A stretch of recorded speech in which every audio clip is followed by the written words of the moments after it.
ముందస్తుగానే పంచాయతీలకి మీరు నాయకత్వాన్ని ప్రారంభించుకోండి. భవిష్యత్తులో మీరే నాయకులు కండి. నాయకులు రావాలంటే ఆలోచనలో మీరు బాధ్యత తీసుకోండి. ఇంకా చెప్పండి, నాకే ఐడియా రావాలి. స్కిల్ డెవలప్మెంట్ సర్వీసెస్ తీసుకోవాలని అనుకున్నాం కానీ స్కిల్ డెవలప్మెంట్ యూనివర్సిటీ పెట్టాలంటే ఒక ఆరోగ్యంగా చెప్పలేదు. ఏమైంది, గౌరవ ముఖ్యమంత్రి చంద్రబాబు దృష్టి తీసుకెళ్తారు. మనకి వ్యవస్థలు వెళ్ళిపోతాం, ఇక్కడే అభివృద్ధిగా అభివృద్ధి వచ్చేలాగా స్కిల్ డెవలప్మెంట్ యూనివర్సిటీని మనం ఎట్లా చేయాలి దానికి ఇది తెలియదు కానీ ఆలోచనని ముందు. ఆంధ్రప్రదేశ్ వ్యాప్తంగా జరిగిన గ్రామ సభల్లో మంత్రులు, ఎమ్మెల్యేలు, ఇతర ప్రజాప్రతినిధులు పాల్గొని ఆయా గ్రామాల్లో చేపట్టాల్సిన అభివృద్ధి కార్యక్రమాలపై చర్చించారు. చేపట్టనున్న నైపుణ్య గణన సర్వే మొక్కుబడితో కాకుండా అర్థవంతంగా చేపట్టాలని విద్యాశాఖ మంత్రి నారా లోకేష్ చేశారు. స్కిల్ సెన్సెస్ లో భాగంగా యువతకు చెందిన విద్యా, ఉపాధి, ఇతర నైపుణ్యాలను క్రోడీకరించి ప్రభుత్వమే ఒక ప్రత్యేక రెజ్యూమ్ తయారు చేస్తుందని తెలిపారు. ఈ ప్రొఫైల్స్ ను ప్రముఖ కంపెనీలకు అందుబాటులో ఉంచుతామని చెప్పారు. తద్వారా ఆయా కంపెనీలకు నైపుణ్యం ఉన్న యువతను ఎంపిక చేసుకునే విధానం అందుబాటులోకి తెస్తామన్నారు. నైపుణ్య గణనపై అధికారులతో సమీక్ష నిర్వహించిన లోకేష్ స్కిల్ సెన్సెస్ సర్వే అంతిమ లక్ష్యం యువతకు ఉద్యోగాల కల్పన మాత్రమేనని నైపుణ్య గణన జరగాలని స్పష్టం చేశారు. జాబ్ పోర్టల్స్ నిర్వాహకులతో మాట్లాడి మెరుగైన నైపుణ్య గణనకు సలహాలు తీసుకోవాలని తెలిపారు. నైపుణ్య గణన తర్వాత యువతలో నైపుణ్యాలు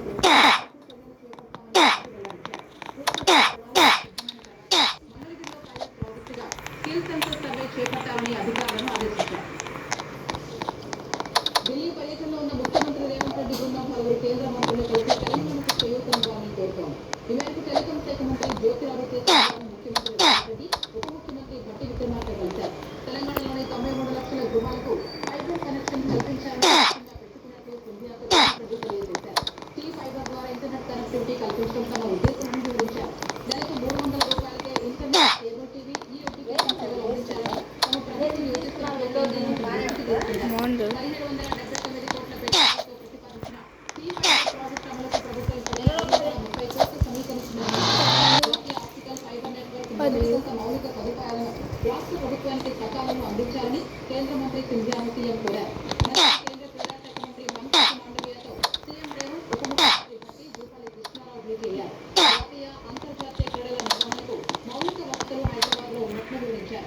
భవిష్యత్తులో Olympic, Asian games, Commonwealth games తెలంగాణలో నిర్వహించే అవకాశం కల్పించాలని కోరారు. 2025 జనవరిలో నిర్వహించే ఖేలో ఇండియా యూత్ గేమ్స్ ఆతిథ్యమిచ్చే అవకాశం హైదరాబాద్కి ఇవ్వాలని విజ్ఞప్తి చేశారు. అంతకుముందు ఏఐసీసీ అధ్యక్షుడు ఖర్గే, కాంగ్రెస్ అధినేత రాహుల్ గాంధీతో రేవంత్ రెడ్డి, భట్టి విక్రమార్క, ఉత్తమ్ కుమార్ రెడ్డి సమావేశమయ్యారు. తెలంగాణలో తాజా రాజకీయ పరిస్థితులు, కొత్త పీసీసీ అధ్యక్షుడు నియామకం, మంత్రిమండలిలో మార్పులు చేర్పులపై చర్చించినట్టు తెలిసింది. రాజీవ్ గాంధీ విగ్రహావిష్కరణకు రాహుల్, ప్రియాంక, సోనియా గాంధీని ఆహ్వానించినట్టు తెలుస్తోంది.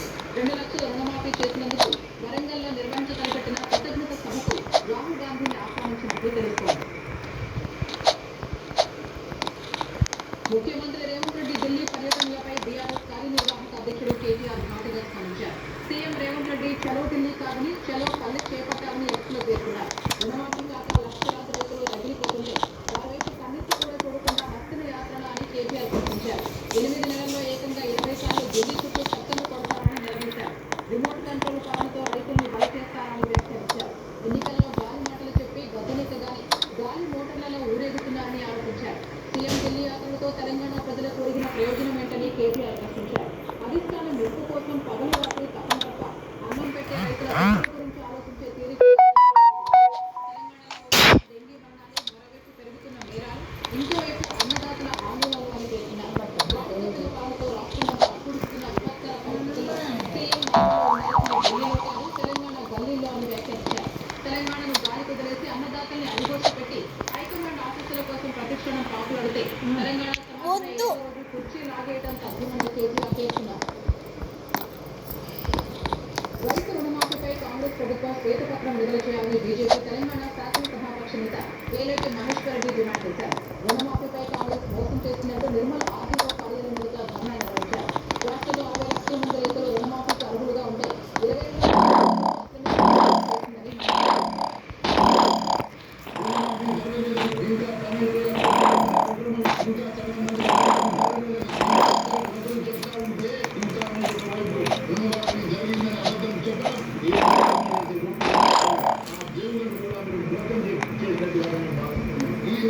30 చేయకుంటే నేను నిరవధిక నిరాదీక్షను హైదరాబాద్ లో చేపట్టబోతున్నానని కూడా తెలియజేస్తాను.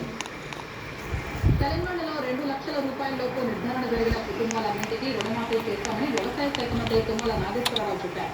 రుణమాఫీ ప్రక్రియ సహా క్షేత్రస్థాయిలో సమస్యలు పరిష్కరించే దిశగా చేపట్టిన చర్యలపై అధికారులతో మంత్రి సమీక్షించారు. సాంకేతిక కారణాలతో రుణమాఫీ కాలేదన్న రైతుల ఆందోళనపై స్పందించిన ఆయన 2 లక్షలలోపు రుణాలకు సంబంధించి కుటుంబ నిర్ధారణకు 4,24,873 బ్యాంకు ఖాతాదారుల సమాచారం సేకరించేందుకు కొత్త యాప్ తెచ్చినట్లు తెలిపారు. వ్యవసాయ అధికారులు స్వయంగా రైతుల ఇళ్లకు వెళ్లి లేదా రైతు వేదికలు కార్యాలయాల్లో రైతుల నుంచి ఫిర్యాదులు స్వీకరిస్తున్నారని చెప్పారు.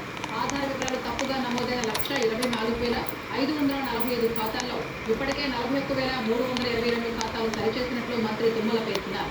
2 లక్షలకు పైగా రుణాలు ఉన్న రైతులకు త్వరలోనే దశల వారీగా రుణమాఫీ చేస్తామని చెప్పారు. రష్యా ఉక్రెయిన్ యుద్ధం విషయంలో భారత్ ఇప్పుడు శాంతి వైపే ఉందని ప్రధాని నరేంద్ర మోదీ అన్నారు. పోలాండ్ పర్యటనను ముగించుకుని రైలు మార్గంలో ఉక్రెయిన్ వెళ్లిన ప్రధాని మోదీని అధ్యక్షుడు జెలెన్స్కీ మొదట జాతీయ మ్యూజియంలోని మార్టిరాలియూస్ ప్రదర్శన వేదిక వద్దకు తీసుకెళ్లారు. రష్యా దండయాత్రలో అసువులు బాసిన చిన్నారుల ఫోటోలు, వీడియోలను మోదీకి చూపించారు. అనంతరం కోమెన్ బొటానికల్ గార్డెన్ వెళ్లిన మోదీ మహాత్మా గాంధీ విగ్రహానికి నివాళి అర్పించారు. తర్వాత మారిన్స్కీ ప్యాలెస్ లో జెలెన్స్కీతో మోదీ ద్వైపాక్షిక చర్చలు జరిపారు. ఈ సమావేశంలో ఇరు దేశాల మధ్య వ్యవసాయం, ఆహారం, వైద్యం, సంస్కృతి, మానవతా సాయంపై పరస్పర సహకారానికి సంబంధించి 4 ఒప్పందాలు జరిగాయి. తర్వాత మీడియాతో మాట్లాడిన మోదీ రష్యా ఉక్రెయిన్ సమస్యలో చర్చలు, ద్వైపాక్షిక సంప్రదింపుల ద్వారా పరిష్కరించుకోవాలని సూచించారు.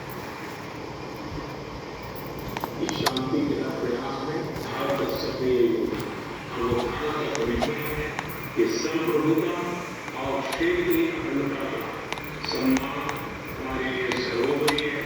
हम उसका समर्थन कुछ समय पहले समर्थन है जब राष्ट्रपति पुतिन से मिला, आपसे आप मिला करके मैंने उनको कहा कि ये युद्ध का समय नहीं, किसी भी समस्या का समाधान रणभूमि में कोई भी नहीं होता। समाधान का रास्ता बातचीत से ही निकलता है, डिप्लोमेसी से निकलता है। दोनों पक्षों के साथ बैठ करके संकट की घड़ी से बाहर निकलने के रास्ते तलाश में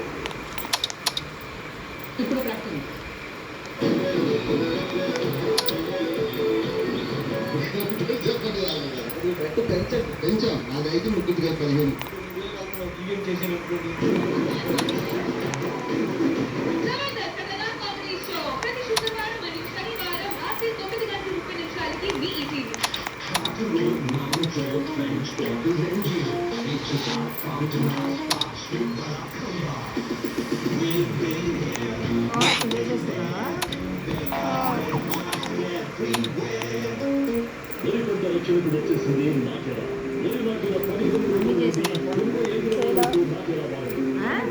చేయలా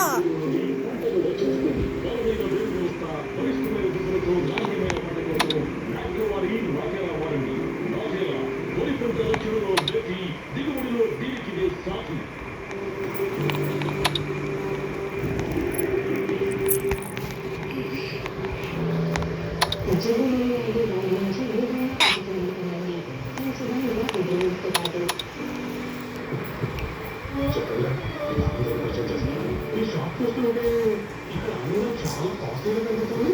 అసలు పాలగొండ రేట్ వేస్తున్న వస్తువులు నిశ్చింతగా ఉండొచ్చు. ఇక్కడ ఇండియాలోని బెస్ట్ రేట్ మరియు అతి తక్కువ తరుగు ఛార్జీలు లభిస్తాయి.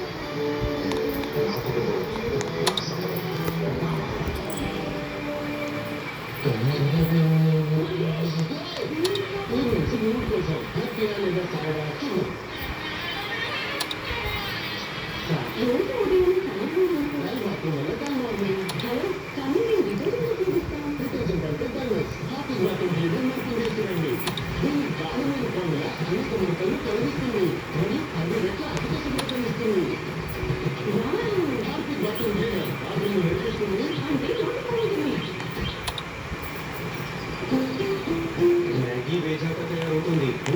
ఫోకస్ కన్నా ఇంకా నూడిల్స్ నీళ్ళకి వెళ్తాయి. అందులో టేస్ట్ కూడా తెలిసిపోతుంది.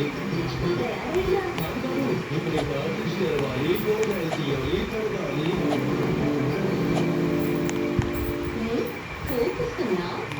కూరగాయలు చేసేకలు ఉన్నాయి. అది మునుపటి కంటే ఎంతో ఎక్కువ. మ్యాగీ రజాకాయతో నీళ్ళు ఎక్కువ చేసుకోవచ్చింది.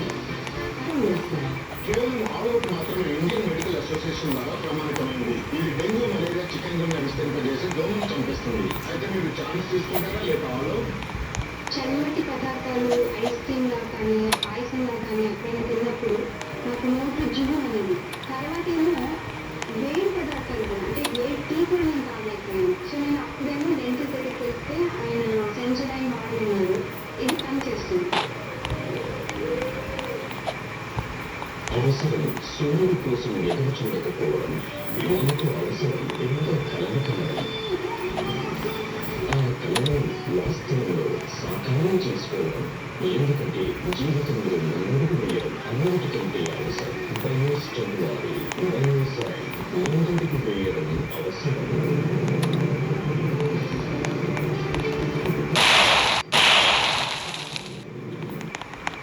ప్రభుత్వ ఆస్తుల పరిరక్షణతో పాటు ఆక్రమణలు తొలగించాలనే మంచి ఉద్దేశంతో హైడ్రాను తీసుకొచ్చామని తెలంగాణ రెవెన్యూ శాఖ మంత్రి పొంగిరెడ్డి శ్రీనివాసరెడ్డి తెలిపారు. గత ప్రభుత్వ హయాంలో ఇష్టానుసారంగా జరిగిన నిర్మాణాలు అక్రమమని తెలిసిన తరువాతే కూల్చే పనిని హైడ్రా చేపట్టిందని చెప్పారు. హిమాయత్ సాగర్ ఎఫ్టీఎల్ పరిధిలో తన ఫామ్ హౌస్ ఉందని బీఆర్ఎస్ నేతలు ఆరోపిస్తున్నారని ధ్వజమెత్తారు. అధికారుల బదులు వాళ్లే వెళ్లి కొలవాలన్న ఆయన అక్రమంగా ఉందని తెలిస్తే వెంటనే కూల్చాలని హైడ్రా కమిషనర్ రంగనాథ్ను ఆదేశించారు.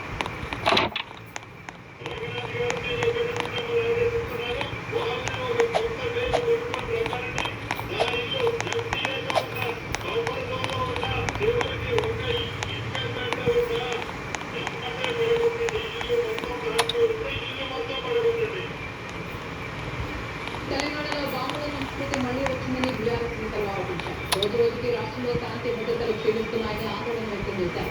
ఈ మేరకు డీజీపీ జితేందర్ని కలిసిన బీఆర్ఎస్ నేతలు నిన్న తిరుమలగిరి ఘటనపై ఫిర్యాదు చేశారు. బీఆర్ఎస్ ధర్నా శిబిరంపై కాంగ్రెస్ కార్యకర్తలు దాడి చేశారని, ధర్నా శిబిరాన్ని పోలీసులు తొలగించారని బీఆర్ఎస్ కార్యనిర్వాహక అధ్యక్షుడు కేటీఆర్ డీజీపీ దృష్టికి తీసుకెళ్లారు.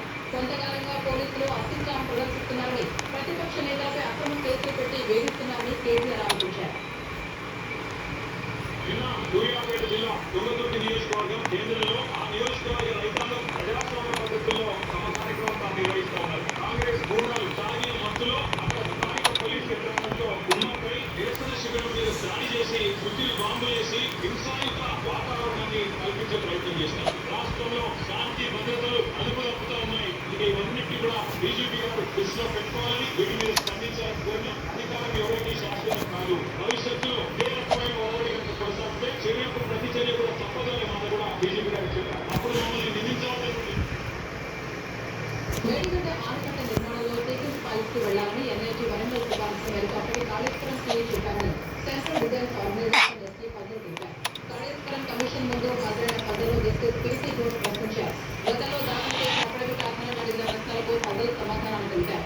కాళేశ్వరం సీఏ నివేదిక ఆధారంగానే ఆనకట్టల నిర్మాణ స్థలాన్ని పరిశీలించకుండానే క్రాస్ సెక్షన్స్ ఆమోదించినట్లు ఫజల్ పేర్కొన్నారు. సుందర ఆనకట్ట రెండో బ్లాక్లలో అదనంగా చేపట్టిన 6 మెట్రో డిజైన్స్ లో మొదట లేవని, ఆ తర్వాత చేసినట్లు తెలిపారు. మంత్రివర్గ నిర్ణయం మేరకు అదనపు వెంట నిర్మాణం జరిగిందని పేర్కొన్నారు.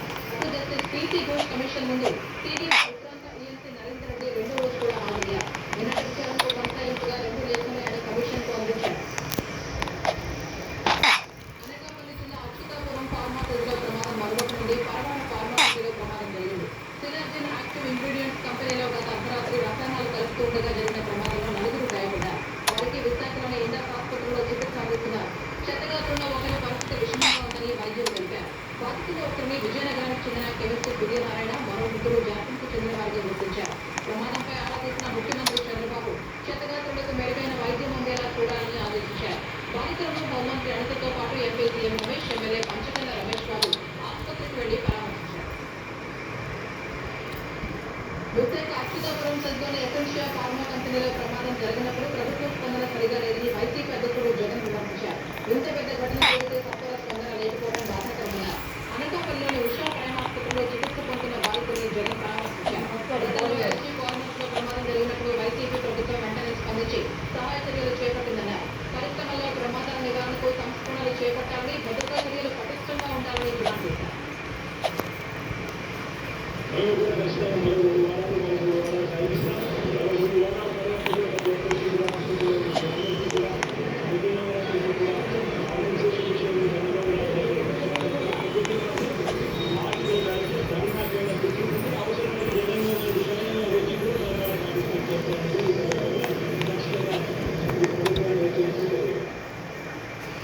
అచ్యుతాపురం సెల్ ప్రమాద ఘటనలో రాజకీయం చేసేందుకు జగన్ యత్నిస్తున్నారని మంత్రులు మండిపడ్డారు. సెల్లులో ప్రమాదం జరిగిన వెంటనే స్పందించామని బాధితులకు అన్ని విధాల అండగా నిలబడ్డామని మంత్రి అచ్చెన్నాయుడు తెలిపారు. కూటమి ప్రభుత్వంపై జగన్ దుష్ప్రచారం చేస్తున్నారన్న ఆయన ధర్నా చేస్తామని జగన్ ప్రకటించడం దేనికి సంకేతమని ప్రశ్నించారు.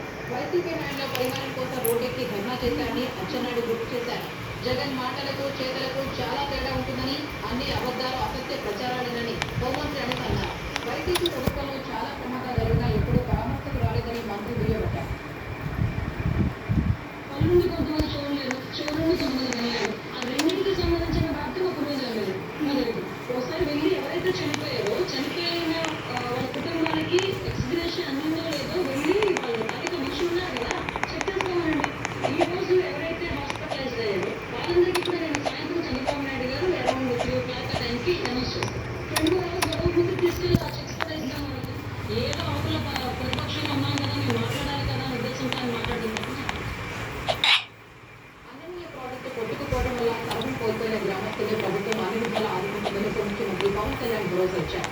రాజంపేట మండలం కులపుత్తూరు గ్రామ సభలో భాగంగా ఫోటో ఎగ్జిబిషన్ పరిశీలించారు. 3 ఏళ్ల కిందట డ్యామ్ తెగిపోయి ప్రాణ ఆస్తి నష్టం సంభవించిన ఇంతవరకు ఇల్లు పునరావాసం కల్పించలేదని మంత్రి పవన్ వివరించారు.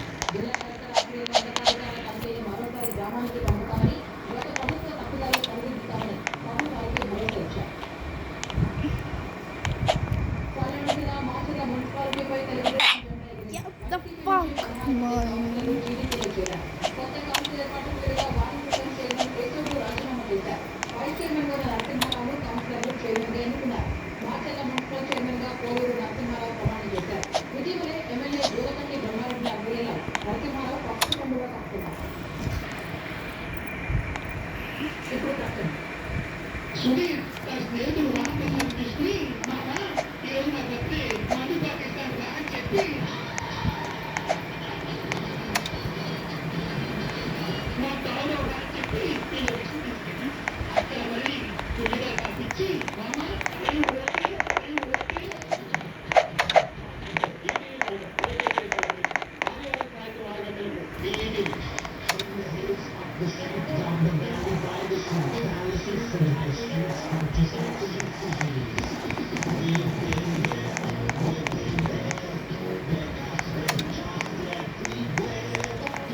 వెలుపంట రక్షణకు వచ్చేసింది మాచర.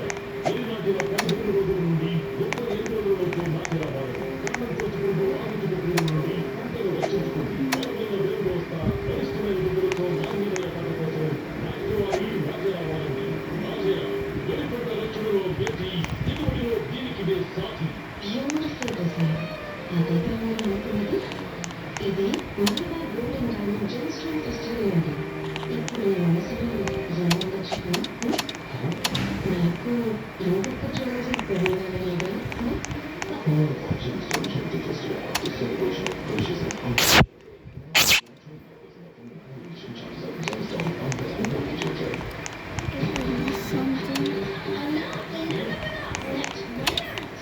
something.